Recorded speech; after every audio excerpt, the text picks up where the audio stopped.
Bonjour à tous, je suis ravie de vous accueillir mes amis les béliers, signe lunaire en bélier ou ascendant bélier. Nous allons découvrir les énergies de ce mois de mars, des énergies donc collectives, prenez vraiment que ce qui vous parle et résonne en vous. Je vous ai tiré 3 cartes de l'oracle coaching de Charlie, c'est un oracle donc de la collection de Soul Shadow. Ici je vous ai tiré 2 cartes du Luna Soul Tarot, pardon, pour le domaine amoureux, ici 2 cartes pour le domaine professionnel, ici on a 2 cartes pour le domaine relationnel et de votre communication, et ici le dernier domaine, 2 cartes donc pour cet aspect financier, vos biens matériels. On va tout de suite découvrir la première carte de l'oracle. C'est un petit peu la carte de l'état d'esprit que vous aurez sur ce mois de mars. Oh, mais on va être sensible sur ce mois de mars. On a la sensibilité, on a l'émotivité, peut-être que vous serez un petit peu plus émotif sur ce mois de mars. On a peut-être aussi, moi cette carte, elle me fait toujours référence à, vous savez, le clown, le pitre, celui qui fait toujours rire et qui veut justement cacher un petit peu sa sensibilité, cacher un petit peu cette espèce d'être toujours un petit peu hypersensible, voilà, de cacher un petit peu ces petites difficultés, de cacher peut-être un mal-être. En tout cas, moi je le ressens un petit peu comme ça. Maintenant, on va découvrir la deuxième carte qui, elle, va nous parler un petit peu de ce dont vous aurez besoin sur ce mois de mars. Voilà.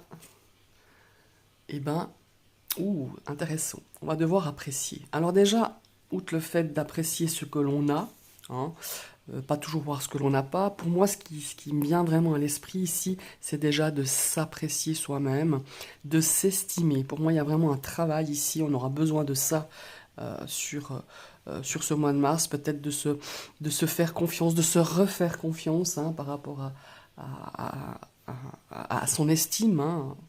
Et puis, on a aussi cette notion de gratitude. Alors peut-être que vous aurez de la gratitude envers quelqu'un, envers une situation où on va un petit peu vous exprimer de la gratitude. Ça, c'est aussi bien possible. On a cette notion aussi d'apprécier en pleine conscience tout ce qu'on a. Comme je disais tout à l'heure, on ne peut pas toujours voir ce qu'on n'a pas, ou ce qu'on n'a plus, ou ce qu'on pourrait avoir. Voilà, c'est un petit peu ça. Maintenant, on va découvrir la troisième carte qui, elle, va nous parler un petit coup de se préserver. C'est la carte qui va nous parler un petit peu du conseil. Ici, on vous dit de vous préserver, de vous protéger, de vous défendre, de faire peut-être attention à vous, peut-être à votre hygiène de vie, de faire attention un petit peu aux autres, de faire attention un petit peu à ne pas vous faire justement à ce qu'on vous, on vous attaque, mais à ce qu'on vous fasse du mal, et surtout à faire attention à vous pour pouvoir vous apprécier aussi de la meilleure façon possible. C'est ce que je ressens un petit peu ici pour ces 3 énergies qui auront un petit peu une tendance, qui auront une influence sur ce mois de mars. Maintenant, on va regarder la première carte concernant votre domaine sentimental et amoureux. On a un 6 de coupe. Alors, le 6 de coupe va nous parler de nostalgie, va nous parler de souvenirs, de passé. Ici, peut-être pour certaines personnes qui vivent une relation, qui vivent en couple, qui ont un petit peu de difficultés, ça pourrait nous dire que l'un ou l'autre, ça doit vous ou votre partenaire, on repense un petit peu au début de votre relation, aux prémices de votre rencontre. Et ça nous met un petit peu la nostalgie parce que on vous invite ici peut-être d'exprimer ce que vous aviez hier, au moment de votre relation, au début de votre relation, et que vous n'avez plus aujourd'hui. Donc n'hésitez pas à communiquer, à discuter. Ici on a vraiment cette énergie de nostalgie, peut-être... Voilà, on a peut-être vous êtes peut-être dans une phase un petit peu, dans un cycle un petit peu bas de votre relation. Et pour moi, pour pouvoir le surmonter, il faut vraiment que vous puissiez vous exprimer. Ici, au niveau des célibataires, ça nous parle un petit peu peut-être de retrouvailles, peut-être d'un ancien prétendant, d'une ancienne prétendante. Ici, ou d'un ex, c'est bien possible. Ici aussi, on pourrait vous inviter à cibler vos recherches pour une éventuelle rencontre.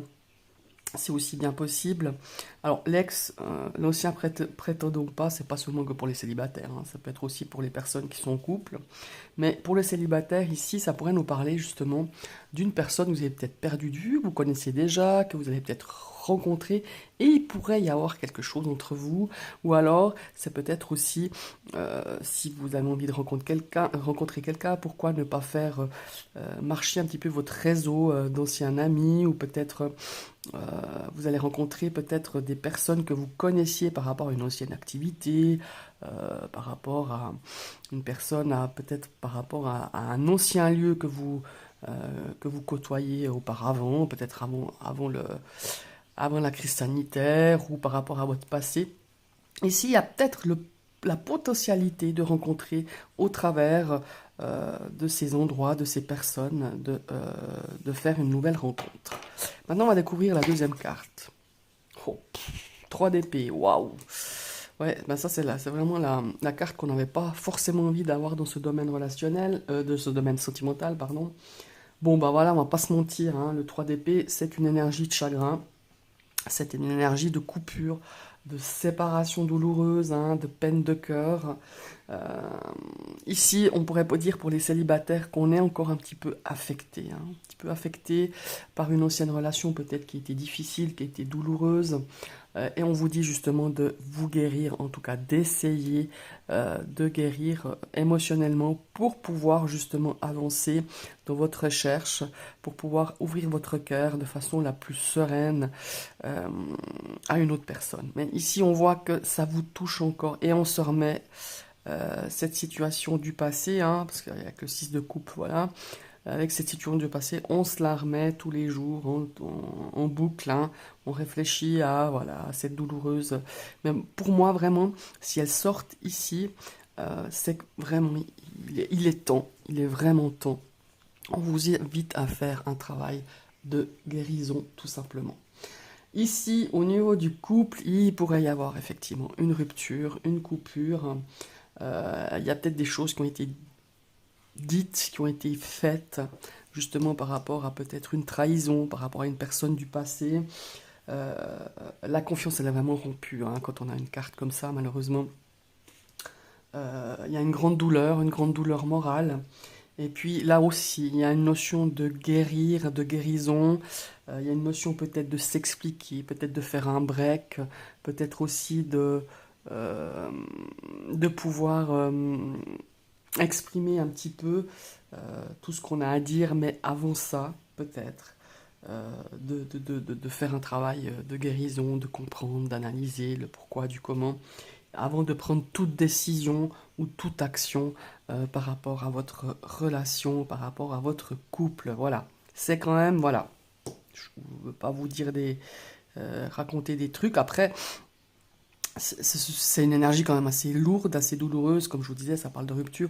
Après, c'est une guidance générale, hein. Peut-être pas tous les béliers vont vivre ça, en tout cas je le souhaite, mais certains, malheureusement, auront cette énergie, ces deux énergies-là, hein, qui sont vraiment bien tournées vers le passé et une histoire de chagrin, peut-être une personne, une troisième personne viendra un petit peu semer la zizanie dans votre couple et ça va créer quand même pas mal de choses assez difficiles. Voilà. Maintenant, on va regarder dans le domaine professionnel. Ici, on a quand même un empereur. Ah bah, l'empereur, c'est aussi la majeure qui est très positive, hein, dans le milieu pro parce que ça nous amène une stabilité. Ça va vous demander peut-être aussi d'y mettre une structure. Alors, ça nous parle aussi peut-être d'un manager. Peut-être que vous êtes manager, vous êtes peut-être le boss de votre entreprise ou vous êtes indépendant. Hein, c'est aussi, voilà.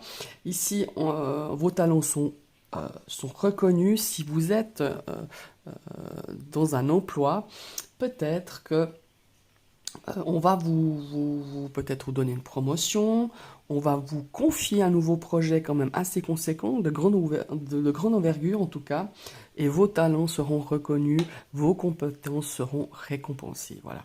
Maintenant, si vous êtes en recherche d'emploi, ici, on vous invite quand même à être assez organisé, hein, de planifier vos recherches, de bien cibler vos recherches. Mais pour moi, cet empereur, il nous amène aussi une énergie de succès. Donc pour moi, ceux qui recherchent un emploi sur ce mois de mars, il va y avoir des choses positives. Il va y avoir aussi des choses assez concluantes, je dirais, en tout cas avec cette carte de l'empereur. Et si vous êtes justement organisé, euh, consciencieux, structuré dans vos recherches, en tout cas, le résultat ne saurait tarder pour pouvoir retrouver un nouvel emploi. Maintenant, on va découvrir la deuxième carte. Oh, mais encore une âme majeure. Et bien, on a Madame l'impératrice. Alors, l'impératrice, évidemment, ici, avec ces deux cartes, hein, je vais vous les montrer, on a une notion, ici, on a une notion quand même de peut-être d'un couple hein, qui va se mettre, où vous êtes indépendant et vous travaillez en couple, où vous allez peut-être créer une entreprise, où vous serez les deux. Alors ici, je pourrais dire que un des deux, pas forcément monsieur, hein, ça peut être aussi madame, mais un des deux a justement cette notion de structurer, de planifier, d'organiser peut-être tous les documents, toutes les démarches à faire pour vous mettre à votre compte. Et ici, on a madame qui va s'occuper, madame, pardon, ou monsieur, hein, ça dépend. On a l'autre, on pourrait parler d'association aussi, hein, de partenariat, outre le fait que vous soyez peut-être pas forcément mari ou femme, mais ici on a l'autre personne qui, elle, va se pencher beaucoup plus sur le côté créatif de votre entreprise, si c'est le cas que vous mettez à votre compte. C'est très intéressant ces deux cartes. Autrement, ici l'impératrice, elle évidemment, comme je vous le disais, c'est une énergie de fertilité, c'est une énergie d'abondance, c'est une énergie de réussite. C'est super positif ce genre de lame majeure dans le domaine pro. Ici, on a vraiment, certes, l'abondance, mais il faut y travailler. Hein, et vous aurez justement cette fertilité, cette abondance à la hauteur du travail que vous allez fournir, que vous avez fourni, mais qui va encore être effectif sur ce mois de mars. En tout cas, on a du succès. Et puis, si vous avez envie de vous lancer dans un domaine créatif ou simplement vous retrouver un travail dans le domaine créatif eh ben, ou artistique, il y a vraiment cette notion de succès. Peut-être qu'on vous confiera même un poste de manager à ce niveau-là. Et puis, il y a vraiment cette notion aussi, comme je le disais tout à l'heure, d'association d'un couple qui se lance dans un domaine, euh, qui se lance dans notre partenariat, voilà. Auto-partenariat, c'est ça que je voulais dire. Et puis, si vous recherchez un emploi ou si vous allez créer quelque chose dans tout ce qui est domaine artistique, créatif, eh ben, je vous assure que là, votre dossier a l'air assez structuré et vous allez vraiment vers le succès. Mais il faut encore donner un petit coup de rein, il faut encore travailler un petit peu, que ça soit ce projet ou que ça soit un objectif, il faut encore le travailler sur ce mois de mars. Mais je vous assure que vous aurez vraiment le succès à la hauteur de votre investissement. Superbe. Maintenant, on va passer sur le domaine relationnel. Oh, on a un cavalier de denier. Alors, ce cavalier de denier, ça peut être quelqu'un ou ça peut être vous-même. Hein. C'est une énergie, en tout cas, c'est une personne sur qui on peut compter. C'est une personne qui est organisée, qui est pratique, qui a beaucoup de patience, hein, qui aime faire les choses vraiment avec... on s'investit vraiment pleinement. Peut-être que vous investissez dans ce domaine relationnel et de la communication. On est clair, on est concis dans sa communication, justement. On a beaucoup de patience, peut-être, avec ce domaine relationnel. Hein. Et puis, on est vraiment la personne sur qui on peut compter, ou vous pouvez compter sur cette personne qui est autour de vous, hein, dans votre milieu relationnel, qui est une personne justement sur qui vous pouvez compter. Peut-être que vous pourriez vous appuyer dans ce domaine relationnel par rapport à une problématique, par rapport à une situation. En tout cas, c'est une très belle énergie, ce cavalier de denier dans ce domaine-ci. Waouh, vous avez la lune. Bon, alors la lune dans le tarot, hein, c'est toujours mi-figue, mi-raisin. Hein. La lune ici, elle nous parle forcément un petit peu de peur, ça nous parle aussi d'illusions, de mensonges. C'est ce qui me dérange un petit peu dans ce domaine relationnel. Moi, je pense que vous allez avoir des illusions, des déceptions par rapport à un entourage relationnel, qui soit amical, familial ou même au niveau professionnel, hein, par rapport à des collègues. Ici, pour moi, cette lune, elle vient un petit peu nous dire... Hein, Voilà, de faire attention parce que on pourrait profiter de votre gentillesse, de votre disponibilité, de votre investissement personnel, hein, de votre temps, de votre énergie et de votre générosité parce que vous êtes toujours là pour aider. Et pour moi, ici, il y a des gens qui en profitent un petit peu, qui montrent pas vraiment leur vrai visage.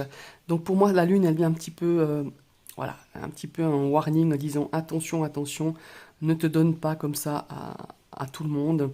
Ici, il y a des gens qui vont profiter un petit peu de vous et qui profitent déjà, malheureusement.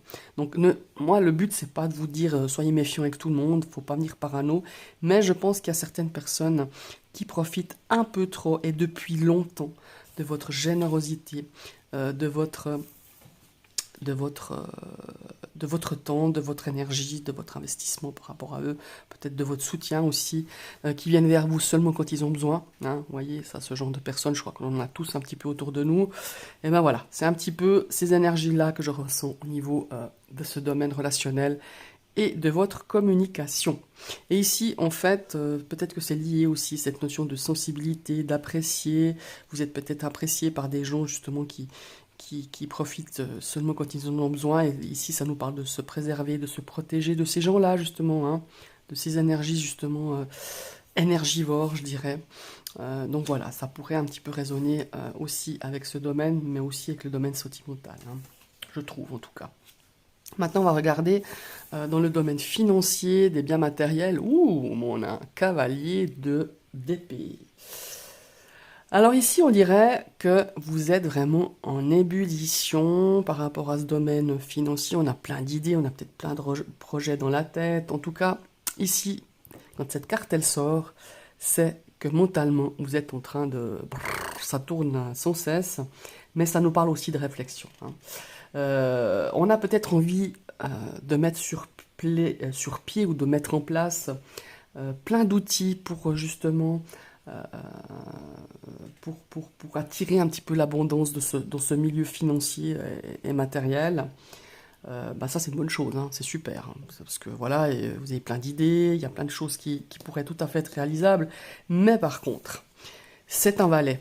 Et le valet d'épée, bah, il n'est pas tant expérimenté que ça, il demande encore à être un petit peu formé. Alors je ne sais pas si vous avez envie de suivre une formation ou suivre peut-être, comme ce qu'il faut dire, et vous avez besoin d'apprendre encore pas mal les ficelles, si c'est par rapport à un investissement financier, si c'est par rapport à un investissement immobilier. Ici, on vous dit de pas trop prendre de risques vraiment inconsidérés, de mettre en danger vos économies, de mettre en danger peut-être votre patrimoine matériel, de mettre en danger vos finances tout simplement, hein, votre budget, mais de vraiment bien réfléchir et d'établir vraiment, je sais pas moi, un cahier avec où vous marquez tout ce qu'il faut faire pour pouvoir justement peut-être investir à long terme, pour que ça vous rapporte de l'argent, que vous voilà, que vous fassiez pas un investissement ouais, ou que vous fassiez pas des investissements qui soient un petit peu pas solides du tout, je dirais, mais au contraire, il faudrait pouvoir établir un plan d'action pour obtenir justement ou atteindre vos objectifs financiers. Donc voilà, ici c'est pour moi, c'est de bon augure, c'est sympa, vous avez de bonnes idées, il y a des choses vraiment à faire, mais pour moi il y a besoin encore de consolider hein, ces pensées que vous avez, de consolider ou de mettre en action ce que vous avez envie de mettre pour investir ou un investissement immobilier, financier ou investissement d'autre chose ou un gros achat. Pour moi ça demande encore beaucoup de réflexion et si vous n'êtes pas sûr de vous, demandez de l'aide. Demandez de l'aide à des gens qui pourraient vous aider, à un ami ou qui est peut-être beaucoup plus averti que vous, beaucoup plus expérimenté, ou demandez conseil simplement à un professionnel, hein. Des fois, on se dit ah ouais mais ça va nous coûter, mais des fois ça coûte beaucoup moins cher que de faire un mauvais investissement voilà, ou avoir fait une mauvaise aventure dans ce domaine financier. Ouais ben voilà, on a la carte de la mort hein, quand même. Alors pour moi elle est placée à gauche. Il n'y a pas une notion de banqueroute ou de ruine ou je ne sais pas quoi, hein. Mais on vous avertit quand même que, ok, tu as envie de donner un renouveau financier, de renouveau d'un flux, je dirais, d'abondance. Peut-être que vous avez essuyé pas mal de difficultés dans ce milieu financier ces derniers mois, mais je dirais même cette dernière année et demie, là, ça fait à peu près 18 mois que c'est difficile. Ici, ok, tu as des idées, ça marche, c'est cool, ça peut le faire, parce que vous avez vraiment les capacités, vous avez de très bonnes idées, vous avez de très bons outils en main, mais il faut un petit peu plus d'expérience. Il faut pas vous lancer n'importe quand et n'importe comment. Et pour moi, ici, la carte de la mort, ça donne justement cette notion de oui, tu peux amener un renouveau. Oui, ta situation financière peut s'améliorer. Oui, ta situation financière peut changer. On est un petit peu en transition, mais surtout quand on est en transition, on n'est pas trop sûr. Donc n'investissez pas n'importe comment, n'investissez pas tout votre argent. Pour moi, il faut un petit peu du temps. Les idées, elles sont là, mais maintenant, il faut vraiment regarder, analyser, lire, beaucoup, vous informer, comme je vous disais tout à l'heure, peut-être demander conseil à quelqu'un qui est assez expérimenté ou simplement un professionnel. Voilà. Ce sont vos énergies, mes amis les béliers, elles sont magnifiques. Après, bon, voilà, il y a cette notion de cet aspect amoureux, cet aspect sentimental, où il y a quand même des choses douloureuses du passé qui remontent à la surface. Il y a peut-être une notion de rupture, mais voilà, il y a vraiment aussi de belles énergies ici au niveau professionnel. En tout cas, j'espère que cette vidéo va vous parler. Je vous invite à liker, partager, commenter, et si vous passez sur ma chaîne et que cette vidéo vous a plu, vous pouvez cliquer sur la petite cloche, vous allez surtout cliquer une deuxième fois pour pouvoir l'activer, pour que vous receviez, pardon, à chaque fois les notifications de mes prochaines vidéos. Je vous souhaite une toute belle journée et à bientôt.